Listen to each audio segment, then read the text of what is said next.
But the two cases that really got us, first of all, there was a false flag attack in London in 1994, where a car bomb exploded outside the Israeli embassy in the centre of London.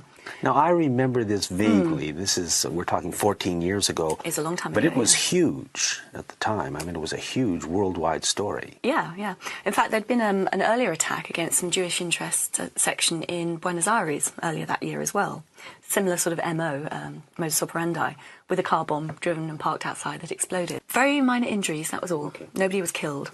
And it was a very sophisticated device. It appeared to eat itself, eat all the forensics. Now, this is very, very rare. Even the IRA, which is a very sophisticated terrorist organisation, could not make bombs that effective.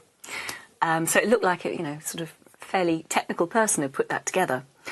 But what emerged from that, the senior MI5 officer who was in charge of the investigation into it and had seen all the evidence but also all the intelligence, which isn't necessarily admissible in court, wrote his formal assessment at the end of the case. And he said he reckoned that Mossad, the Israeli External Intelligence Agency, had bombed their own embassy. A sort of controlled explosion outside the embassy. And as I said, that was a senior MI5 officer. That was his formal verdict.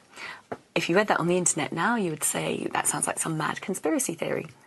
But it wasn't. This was the official position of MI5. And he said that they did it for two reasons. One, they were always hassling MI5 for increased security around their embassy and other interests in London. Because, of course, London had a reputation of giving safe haven to Arab dissidents from around the world at that point. And MI5 kept saying, well, there's no reason to increase the threat assessment. You don't need extra protection. So letting off a controlled explosion outside, of course, they immediately got what they wanted there. But crucially, two innocent Palestinians were arrested, charged and convicted of conspiracy to cause that attack. And they were very active in a Palestinian support network in London, political campaigning for the people on the West Bank and the Gaza Strip. And they were gaining some traction in the media. They were getting quite a lot of support. So by arresting these people and framing them for an attack and sticking them in prison, the whole network just shattered and hasn't got back on its feet to this day.